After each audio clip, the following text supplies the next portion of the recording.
നട്ടിട്ട് ഏകദേശം 5 മാസം പ്രായമായ ഒരു വിയറ്റ്നാം സൂപ്പർ ഏർലി പ്ലാവും തൈയാണ് ഇത്. ഇതിനകത്ത് ഉണ്ടായിരിക്കുന്ന ഒരു ചക്ക കണ്ടോ, ഇത് ശരിക്കും ഒരു ചക്കയല്ല, ഇതാണെങ്കിൽ ഒരു ആൺ പൂവാണ്.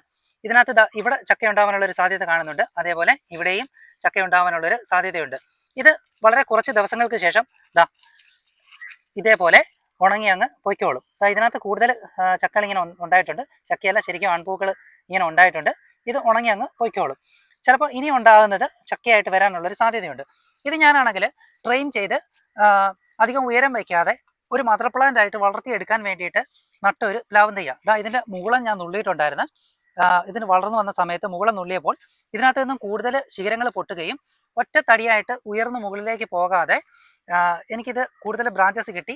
അധികം ഉയരം വയ്ക്കാതെ ഇതിൻ്റെ ഗ്രാഫ്റ്റ് എടുക്കാൻ വേണ്ടിയിട്ട് വളർത്തിയെടുത്ത ഒരു പ്ലാവും തൈയാണ്.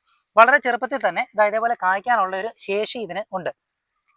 പ്ലാവും തൈയിൽ നമ്മൾ ഈ ഒരു ചെറിയ പ്രായത്തിൽ ഇതേപോലെ ഉണ്ടാകുന്ന ചക്കകൾ, അത്യുൽപാദന ശേഷിയുള്ള പ്ലാവും തൈകളിൽ ഇങ്ങനെ ചെറുപ്പത്തിലെ ഉണ്ടാകുന്ന ചക്കകൾ നമ്മൾ നിർത്തിക്കഴിഞ്ഞാൽ പ്ലാവിൻ്റെ ആരോഗ്യം മൊത്തം ഈ ഒരു ചക്ക അങ്ങ് വലിച്ചെടുക്കും. അപ്പോൾ ശരിക്കും പറഞ്ഞാൽ പ്ലാവിന് ശരിയായ ഒരു ഗ്രോത്ത് കിട്ടത്തില്ല. അങ്ങനെ പ്ലാവിന് ശരിയായ ഒരു ഗ്രോത്ത് കിട്ടാതെ വന്നു കഴിഞ്ഞാൽ വളരെ ചെറുപ്പത്തിൽ തന്നെ പ്ലാവ് ഉണങ്ങി പോകാനുള്ള ഒരു സാധ്യതയുണ്ട്.